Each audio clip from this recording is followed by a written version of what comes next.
always in our game, when we make the game every year, it's always one of our directives to listen to the feedback that we get from the community. And some of the things that they were complaining about in FIFA 10 for the CPU was how potent he was in front of the goal.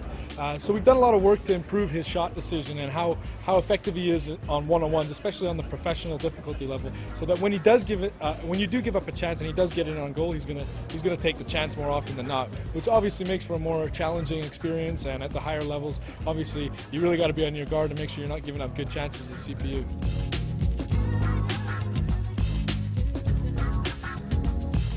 As for some new things that I think we're adding, I think we're innovating on the CPU in a couple ways.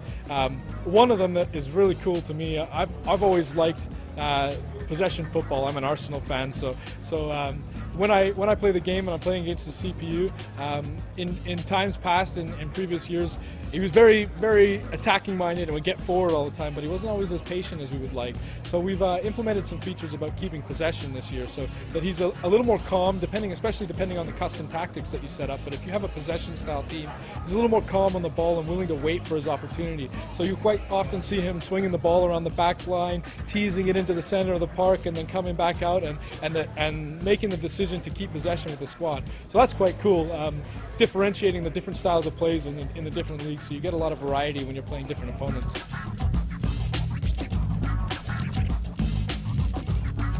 Personality Plus is one of our big features this year, where we're trying to really work hard on the attributes and make players feel like they're real-life counterparts. So this is really cool for us on the CPU AI side of things, because when you're playing against the CPU, better dribblers will do more trying to take you on. We had a feature, or one of the decisions that the CPU has to make is whether or not I'm safe.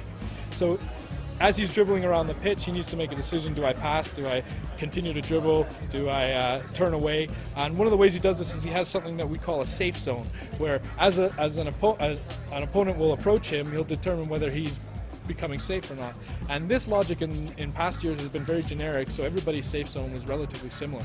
This meant that it didn't matter if you had Cristiano Ronaldo on the ball or Messi on the ball versus Rio Ferdinand or Richard Dunn or somebody that really wouldn't try and take somebody on. But this year we're dynamically changing the size of that safe zone based on the player's attributes. So players like Messi and Cristiano Ronaldo will still try and dribble out of tight situations like they do in the real world. So it's cool. It brings another little bit of character to the CPU AI when you're playing against them, and these guys might try and take you on, and you might be a little bit surprised at what they can do. So it's quite cool when you're playing against a CPU. Sometimes it's a little bit humbling.